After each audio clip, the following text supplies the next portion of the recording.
الحمد لله رب العالمين والصلاة والسلام على سيد الأنبياء والمرسلين أما بعد فأعوذ بالله من الشيطان الرجيم بسم الله الرحمن الرحيم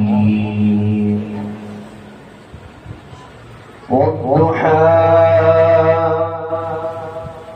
والليل إذا سجى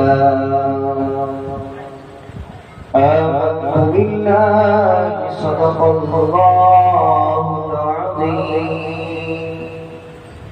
إن الله وملائكته يصلون على النبي يا أيها الذين آمنوا صلوا عليه وسلموا تسليما اللهم صل على سيدنا ومولانا محمد معدن الجود والكرم وعلى آله وصحابه وبارك وسلم. الحمدللہ آج کی اس محفل میں ہم سب کو حاضر کی سعادت ملی. اللہ تعالی ہم سب کی حاضری کو اپنی بارگاہ میں قبول و منظور فرمائے اور اللہ تعالی گھر والوں کی محفل کو سجانا بھی اپنی بارگاہ میں قبول و منظور فرمائے.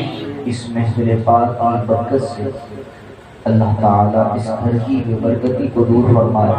تمام پریشانی کو دور فرمائے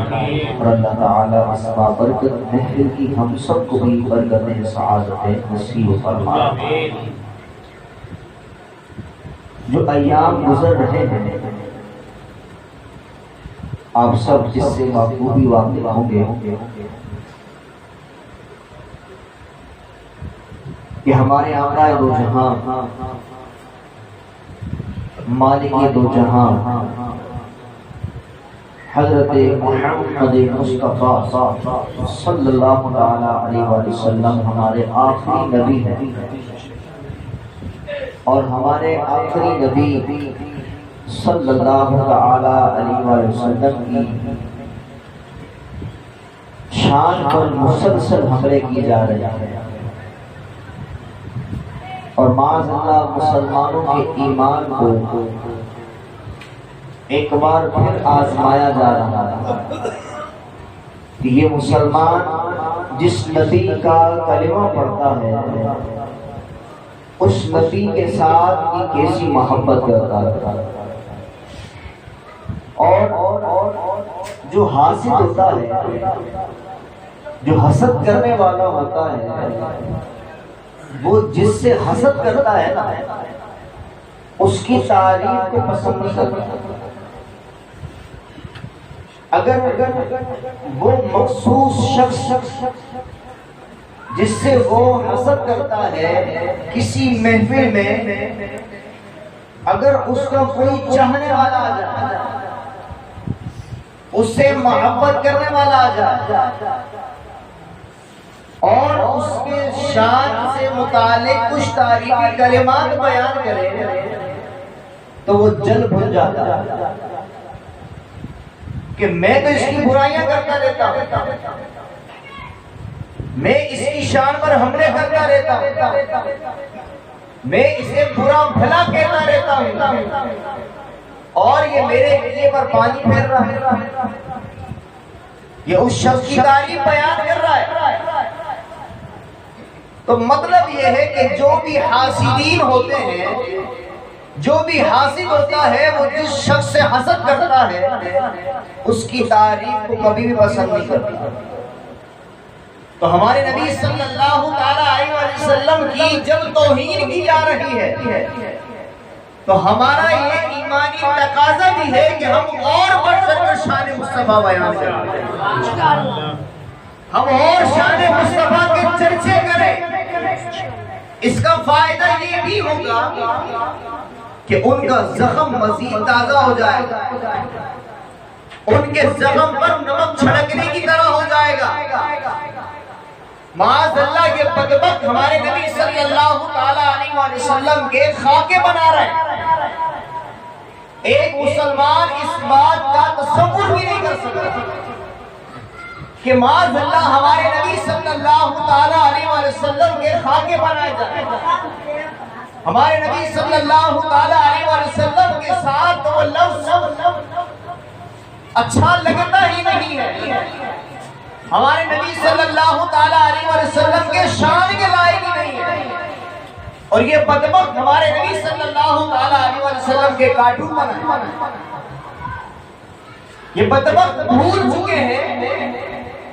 کہ جس نبی صلی اللہ تعالی علیہ وسلم کی شان پر یہ حملے کر رہے ہیں، جس محبوب صلی اللہ تعالی علیہ وسلم کے چہرے کو بگاڑنے کی سازشیں کر رہے ہیں، وہ عظیم چہرہ ہے کہ جس چہرے کی قسم رب تعالیٰ نے قرآن پاک میں ارشاد فرمائی۔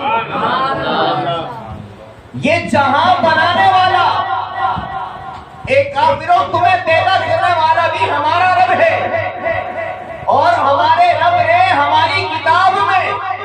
ہمارے نبی صلی اللہ تعالی علیہ وسلم کے چہرے کی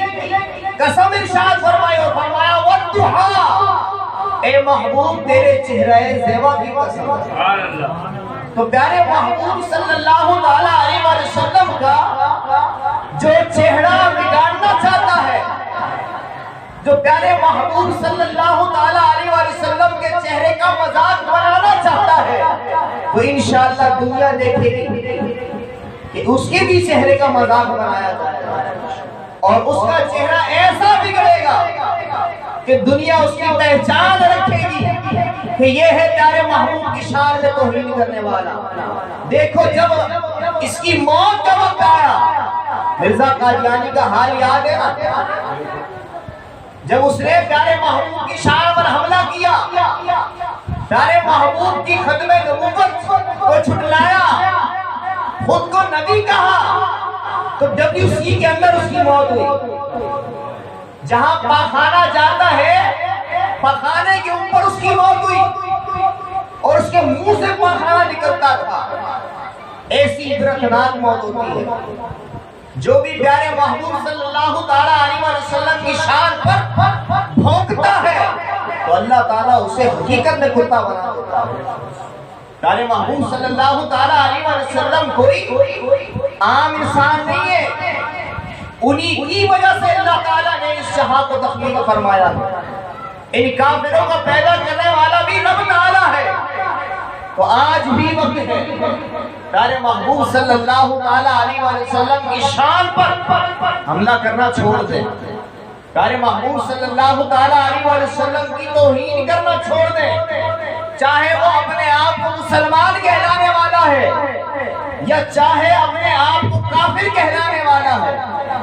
اگر مسلمان کہلا کر بھی شان مصطفیٰ پر حملہ کیا تو اللہ تعالیٰ معاف نہیں فرمائے گا، اور جو کافر ہو کر بھی اسے تو خیر ملنی ہی نہیں ہے، آخرت میں عذاب چکھنا ہی ہے۔ لیکن جو کافر دنیا میں رہتے ہوئے پیارے محبوب کی شان کی توہین کرے گا،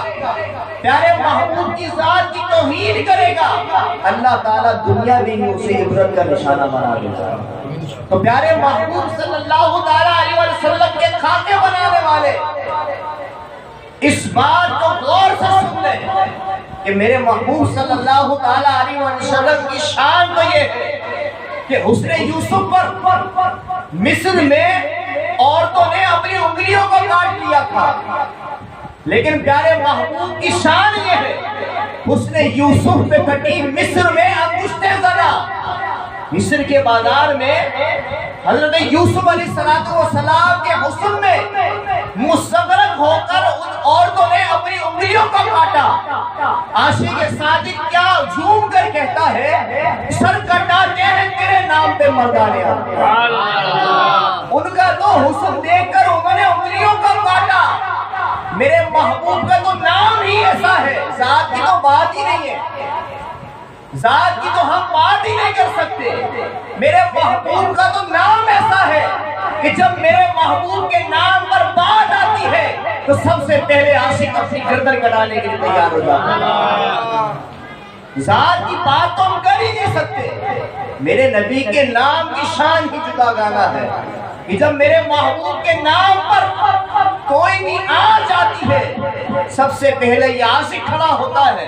کہ تو میرے محبوب کی شان کی توہین کرتا ہے یا تو رہے گا یا میں رہوں گا۔ تو پیارے محبوب کی ناموس پر پہرا دینے والا ہر دور میں رہا ہے، ہر دور میں پیارے محبوب کے غلام رہے ہیں کہ جنہوں نے پیارے محبوب کے نام پر اپنی جانوں کو قربان کیا ہے۔ پیارے محبوب کے نام پر جانوں کو قربان کرنے کا سلسلہ یہ قیامت تک جاری رہے گا، کیونکہ میرے محبوب صلی اللہ تعالیٰ علیہ وسلم کا نام مٹانے والے یہ بات غور سے سن لیں، مٹ گئے مٹتے ہیں، مٹ جائیں گے آدھا تیرے، نہ مٹا ہے نہ مٹے گا کبھی چرچا دے گا۔ میرے محبوب صلی اللہ تعالیٰ علیہ وسلم کا چرچا تو ختم ہی نہیں ہوگا، جو مٹانے والے ہیں خود مٹ جائیں گے، اور قیامت بھی جب قائم ہوگی اس وقت ہی میرے محبوب صلی اللہ تعالیٰ علیہ وسلم کا جھنڈا لیتا رہا ہوگا۔ میرے محبوب صلی اللہ تعالیٰ علیہ وسلم کے خاکے مت مناؤ، میرے محبوب صلی اللہ تعالیٰ علیہ وسلم کی شان میں توہین نہ کرو، کیونکہ میرے محبوب ایسے حسن و جمال والے ہیں نا کہ جن صحابہ کرام رضی اللہ تعالیٰ عنہم نے جلوائے زیبا دیکھا اور جب جلوائے زیبا دیکھنے سے محروم ہو گئے اللہ تعالیٰ کی بارگاہ میں دعا کی، یا اللہ تیرے محبوب دنیا سے پردہ فرما گئے، میری آنکھوں کو ہی چھین لے، تیرے محبوب کا جلوہ ان آنکھوں سے نہیں دیکھ سکتا، ان آنکھوں کا کیا فائدہ ہے۔ اور پیارے محبوب کا ایسا ہی حسن و جمال تھا کہ صحابہ کرام رضی اللہ تعالیٰ عنہم ایک طرف حضور کی ذات کو دیکھتے اور ایک طرف چودھری کی چاند کو دیکھتے۔ حضرت جابر بن سمرہ رضی اللہ تعالیٰ عنہ ایک روز پیارے محبوب کی زیارت کرتے ہیں کہ پیارے محبوب صلی اللہ تعالیٰ علیہ وسلم نے سرخ اللہ زیب تن فرمایا ہوا ہے، اب رات کا وقت ہے، چودھری کا چاند جو مکمل چاند ہوتا ہے یہاں تو اس کی روشنی مدھم ہو جاتی ہے، لیکن جو گاؤں دیہات میں کھلی فضاؤں میں ہوتے ہیں انہیں پتہ ہے کہ چودھری کا چاند کتنا خوبصورت ہوتا ہے، پوری دنیا کو روشن کر رہا ہوتا ہے۔ لیکن صحابی رسول رضی اللہ تعالیٰ عنہ فرماتے ہیں کہ میں ایک طرف آمینہ کے چاند کو دیکھتا ہوں اور دوسری جانب آسمان کے چاند کو دیکھتا ہوں، مجھے سمجھ نہیں آ رہی کہ آمینہ کا چاند زیادہ خوبصورت ہے یا آسمان کا چاند زیادہ خوبصورت ہے، فیصلہ نہیں کر پا رہے، کیونکہ پیارے محبوب کا جلوہ زیبا اس عظیم الشان والا تھا، ایسا حسن و جمال تقسیم کر رہا تھا کہ ایک طرف چاند کو دیکھ رہے ہیں اور ایک طرف پیارے محبوب کے جلوہ زیبا کو دیکھ رہے ہیں، لیکن نتیجہ تو نکالنا تھا، ایک طرف پیارے محبوب کا چاند سا چہرہ تھا اور ایک طرف آسمان کا چاند تھا۔ آپ رضی اللہ تعالیٰ عنہ اس نتیجے پر پہنچتے ہیں کہ یہ جو آسمان کا چاند ہے یہ میرے محبوب کا صدقہ ہے، تو یہ چاند جب میرے محبوب کا صدقہ ہے تو یہ چاند میرے محبوب سے زیادہ خوبصورت کیسے ہو گیا؟ نعرہ تکبیر، نعرہ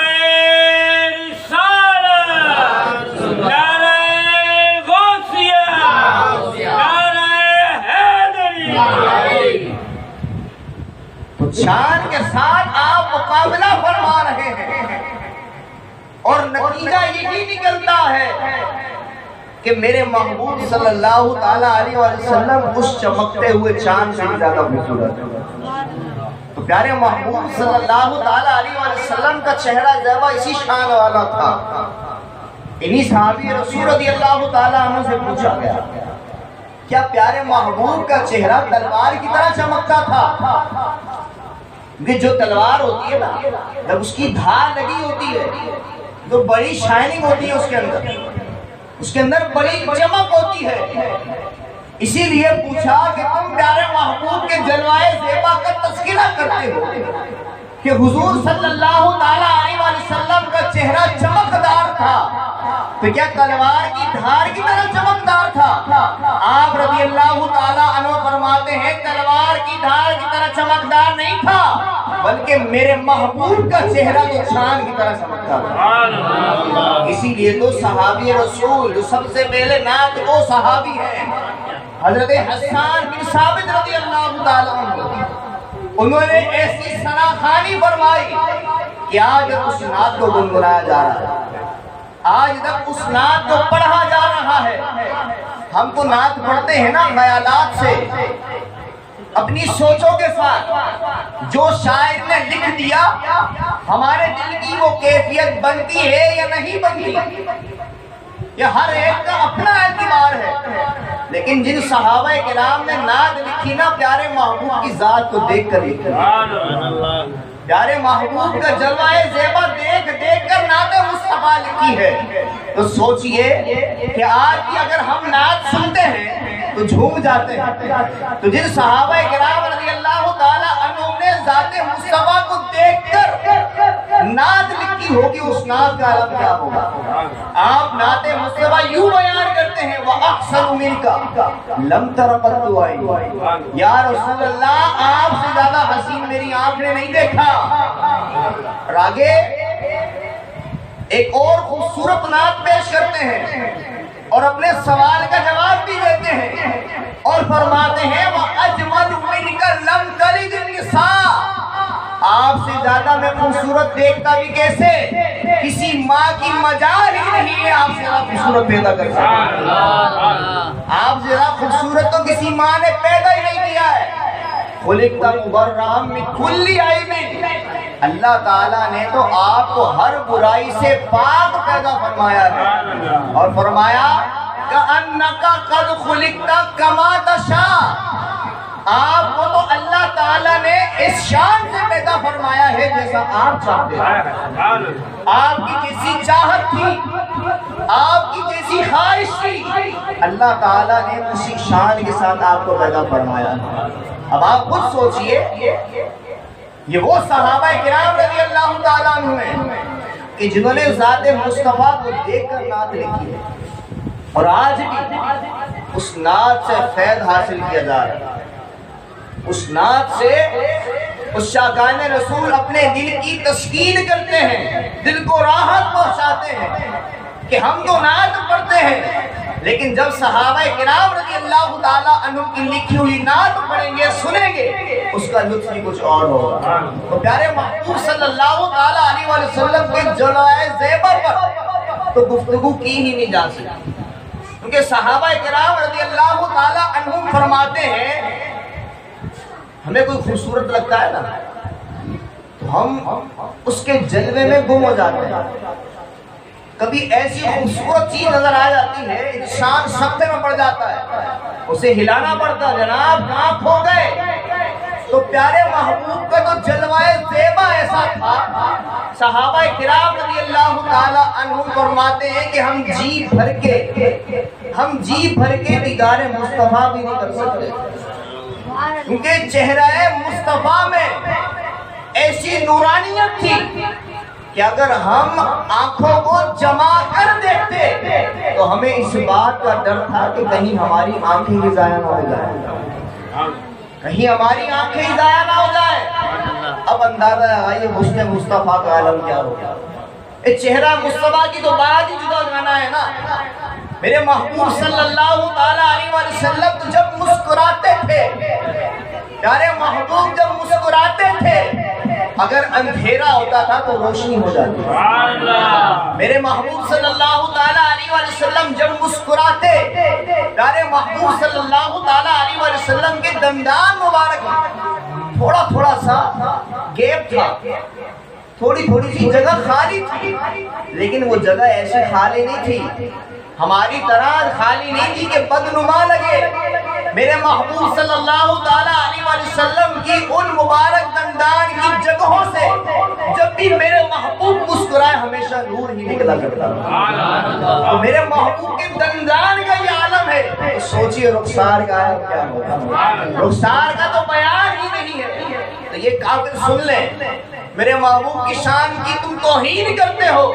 میرے محبوب صلی اللہ تعالیٰ علیہ وسلم کا حسن و جمال تو بڑھتا ہی رہے گا۔ میرے محبوب صلی اللہ تعالیٰ علیہ وسلم کی شان گھٹانے والے گھٹ گئے، میرے محبوب کا نام ختم کرنے والے ختم ہو گئے، نہ ان کے عاشق ختم ہوئے نہ ان کا نام ختم ہوا۔ تو ہمارے لیے یہ درس ہے کہ ہم اپنے محبوب صلی اللہ تعالیٰ علیہ وسلم سے سچی پکی محبت کریں، اور جب تک ہماری محبت رسول کامل نہیں ہوگی یہ کفار بھونکتے رہیں گے، یہ کفار شان مصطفیٰ پر حملے کرتے رہیں گے۔ ہمارا یہ عملی تقاضا ہونا چاہیے کہ ہم شان مصطفیٰ بھی بیان کریں اور تعلیم مصطفیٰ بھی بیان کریں، اور شان مصطفیٰ کا چرچا کرنے کے ساتھ ساتھ ہم تعلیم مصطفیٰ کا بھی چرچا کریں۔ جب تعلیم مصطفیٰ کا چرچا کریں گے تو ہمارے گھر میں پیارے محبوب کے نام کا ایسا چرچا بلند ہوگا کہ ہمارے گھروں کی تاریکی بھی دور ہو جائے گی، کیونکہ ہمارے گھروں میں جو علم نہ ہونے کی تاریکی ہے، بد عملی کی تاریکی ہے، یہ سب سے بڑی تاریکی ہے۔ اپنے گھروں سے نمازوں کی سستیوں کو دور کیجیے۔ جب ہمارے گھر سے نمازوں کی سستیاں دور ہو جائیں گی تو ہمارا گھر روشن ہو جائے گا۔ آج بے برکتی کا رونا روتے ہیں، آج ہم بے روزگاری کا رونا روتے ہیں۔ یہ بے روزگار سے اگر پوچھ لیا جائے تم فجر کی نماز میں کہاں ہوتے ہو، بولے گا سو رہا ہوتا ہوں۔ تو یہی تو وہ وقت ہوتا ہے کہ جب روزی تقسیم کی جا رہی ہوگی، جب روزی تقسیم ہونے کا وقت ہے، ہم اس وقت سو رہے ہیں۔ تو بتائیے ہمیں رزق کس طرح ملے گا، ہمارے اوپر رزق کے دروازے کس طرح کھلیں گے؟ تو آج ہی نیت کیجئے کہ آج تک جو بھی نمازیں چھوڑی ہیں ان تمام نمازوں کی قضا بھی کریں، اور انشاءاللہ کل صبح فجر کی نماز سے جب ہماری نمازوں کا سلسلہ شروع ہوگا تو انشاءاللہ جب تک اللہ تعالیٰ نے زندگی عطا فرمائی ابھی ایک بھی نماز نہیں چھوڑیں گے، ایک بھی نماز نہیں چھوڑیں گے انشاءاللہ۔ جب تک دم میں دم ہے پیارے محبوب کی شان پر اس انداز سے پہرا دیں گے کہ شان مصطفیٰ بھی بیان کرتے رہیں گے، اور تعلیم مصطفیٰ بیان کرنے کے ساتھ ساتھ پیارے محبوب کی تعلیم پر ہم خود بھی عمل کریں گے انشاءاللہ۔ اللہ تعالیٰ ہم سب کو عمل کی توفیق عطا فرمائے۔